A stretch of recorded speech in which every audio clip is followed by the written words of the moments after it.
जय श्री कृष्णा। कथाएँ हजारों साल से हो रही है। सतयुग में त्रेता में भगवान राम का अवतार हुआ, द्वापर में भगवान कृष्ण का अवतार हुआ, महाभारत हुआ। महाभारत के अंत में राजा परीक्षित को भगवान सुखदेव जी महाराज ने कथा सुनाई। उसके पहले भी कथा हुई, किंतु भागवत कथा जब शुरू हुई है सुखदेव जी ने सुनाई।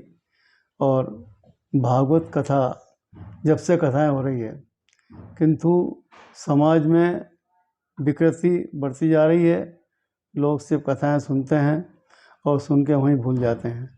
तो कथा का सार यही है कि कथा में भगवत स्मरण। राजा परीक्षित को श्राप था 7 दिन में मरने का, 7 दिन में उसकी मृत्यु थी। तो 7 दिन में सुखदेव जी ने उनको भागवत पुराण सुनाया। भागवत पुराण में भगवान की लीलाएँ हैं। जब से सृष्टि का भगवान लाए, बड़ा अवतार हुआ, जब से सारे अवतारों की कथा है। और सारी अवतार कथा का उसके बाद में आखिरी में आके 7 दिन कथा पूरी हुई।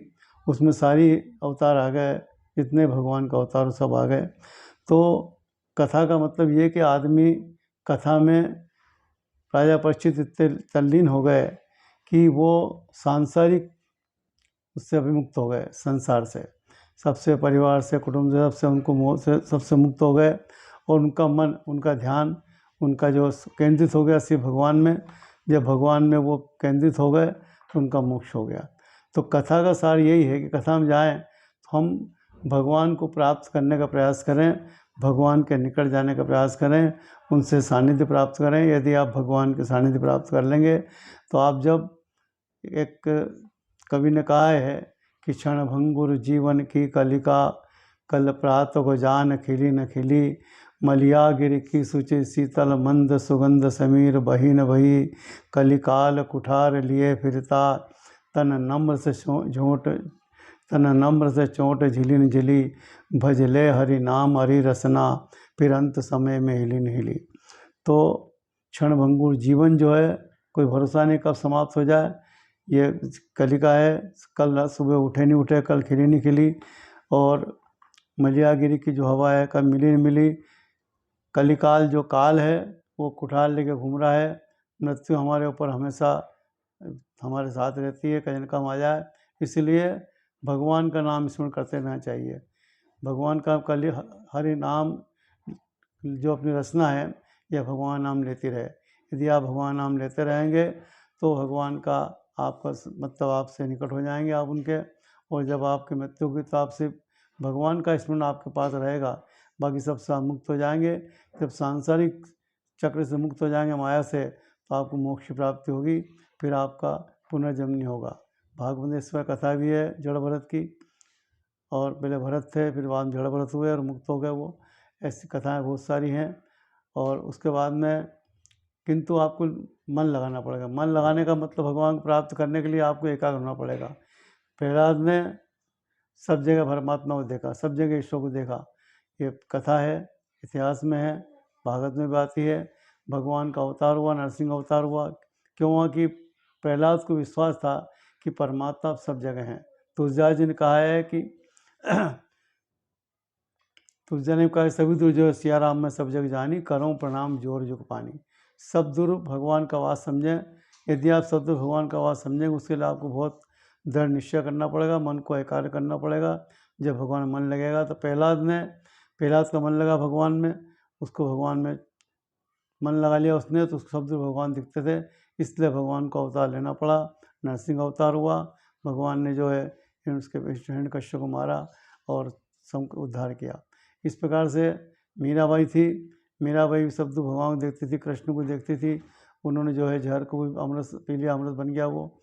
इसी प्रकार से ध्रुव, भागवत में कथा आती है उत्तानपाद राजा की।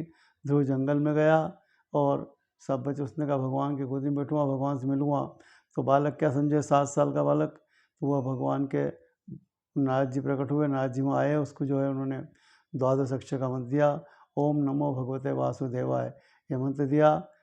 ध्रुव ने जंगल में बैठ के भगवान की तपस्या करी और तपस्या करने में 7 दिन में उसको जो है भगवान ने दर्शन किए। श्रीमद् भागवत कहती है ऐसा। तो भगवान 7 दिन प्रकट हो गए। 7 दिन में ध्रुव को, यदि आप में मन है तो प्रहलाद का तो जहाँ देखो हर जगह भगवान उसको मतलब साथ में थे। ध्रुव को 7 दिन लग गए मन को एकाग्र करने में।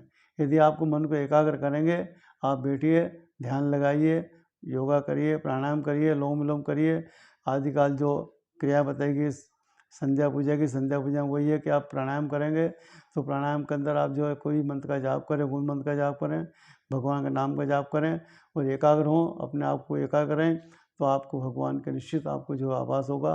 भगवान हमेशा हर जगह अपने साथ में है और इस प्रकार जो है आप भगवान को प्राप्त कर सकते हैं, भगवान के सन्निकट हो सकते हैं। भगवान सब कष्टों को हरते हैं, किंतु कर्म तो करना पड़ेगा। यदि आप सोचें कि हम कर्म नहीं करें हमको फल मिलेगा, तो आपको प्रहलाद बनना पड़ेगा, ध्रुव पढ़ना पड़ेगा। इसलिए आप जो कर्म करें, भगवान ने गीता में कहा है कर्मण्यवाधिकारस्ते मा फलेषु कदाचन, कर्म करो, फल की इच्छा मत करो, क्यों कर्म तो फल तो अपना मिलेगा। यानी कि कर्म करना ही प्रधान चीज़ है, बिना कर्म के कुछ नहीं होगा। भगवान चाहते तो स्वयं मार सकते थे सबको, किंतु उन्होंने अर्जुन से मरवाया, सब अंतों का दुष्टों का अंत करवाया और उस युद्ध में बहुत सारे लोग, बहुत सब सारी विद्या समाप्त हो गई।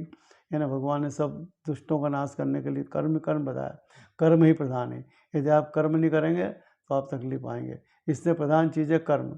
भगवान पे अपना मन लगा के, भगवान में अपना चित्त लगा करके आप एकाग्र होइए, नियमित बना लीजिए नियम के, थोड़ी देर एकाग्र होना अपने को, 1 मिनट 2 मिनट 4 मिनट 10 मिनट किसी चीज़ को देखिए, अपने आप को ध्यान लगाइए, परमात्मा स्मरण करिए, तो आपको निश्चित रूप से आपके मन से आपको चेतना मिलेगी। माने अहम ब्रह्मास्मि, मैं ही ब्रह्म हूँ। जब भी संतों ने कहा है कि अहम ब्रह्मास्मि, मैं ही ब्रह्म, ब्रह्म मेरे अंदर ही है। जब अपन खोजेंगे अपने अंदर, तो अपने को भगवान के दर्शन अपने अंदर होंगे। और जय श्री कृष्ण। आज के लिए इतना ही।